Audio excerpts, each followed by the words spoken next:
Le chapeau de Kafka. Une nouvelle de Barek Ousni. Lue par Serge Cazenave. Le chapeau était abandonné sur le trottoir. Mais où est passée la tête?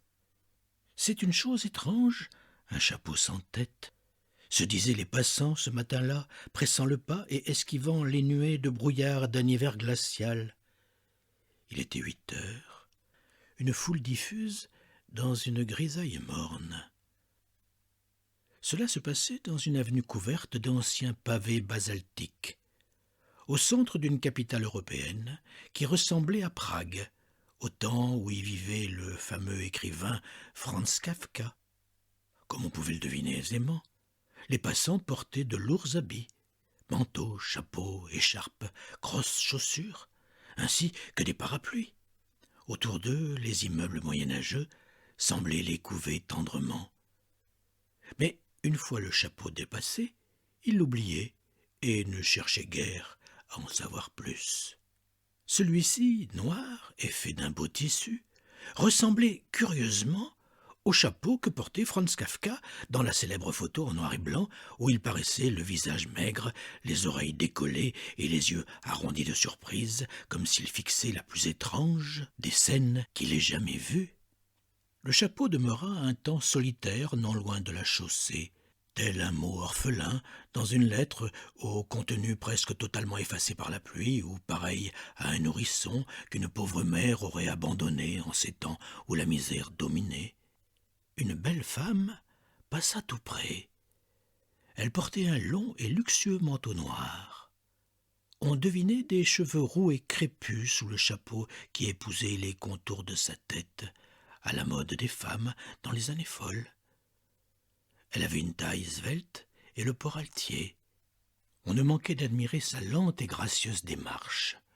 Le mouvement de ses jambes exquises, comme sculptées en marbre fin, gainées de bas transparents, finissant à la limite de ses chaussures à talons aiguilles. Elle ressemblait à Milena, la femme que Franz Kafka aima et qu'il éternisa dans des lettres célèbres, sans avoir pu la rencontrer que durant de brefs moments. La femme lui correspondait à s'y méprendre, presque en tout, la taille, le teint, les traits du visage, le regard profond et captivant qui dénotait une personnalité forte, intimidante. À sa seule vue, on ne pouvait s'empêcher de la respecter et de la chérir en silence. Lorsqu'elle s'approcha du trottoir, où se trouvait le chapeau, elle fut touchée de le voir ainsi délaissé. Elle plissa le front de perplexité, se posant la même question que les autres passants, mais de manière plus intense. C'était une femme qui ressemblait à Milena, attirée par un chapeau qui ressemblait à celui de Franz Kafka. Elle s'arrêta. Elle était la seule à interrompre sa marche matinale devant cette curieuse scène. Se pouvait-il qu'elle soit Milena? Les œuvres littéraires regorgent d'histoires semblables, où des concordances inouïes sont concevables, même si la réalité des choses et des hommes les refuse. C'est ce qui les rend majestueuses, éternelles et indélébiles dans les cœurs et les esprits de chacun. La femme ne se contenta pas de s'arrêter.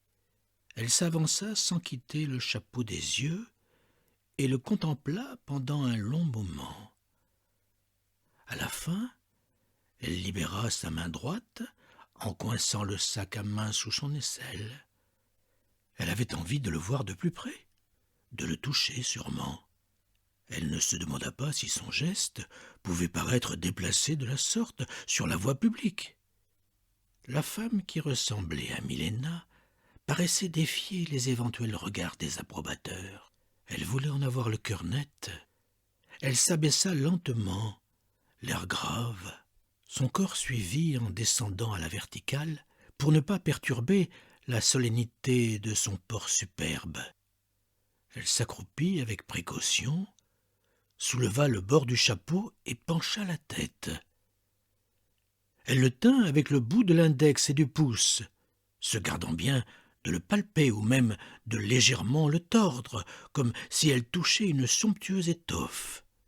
Puis elle le retourna.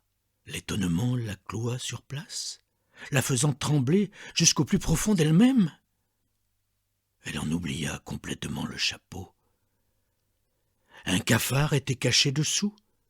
Celui-ci remua ses antennes, tendit ses pattes épineuses et s'éloigna comme libéré de prison.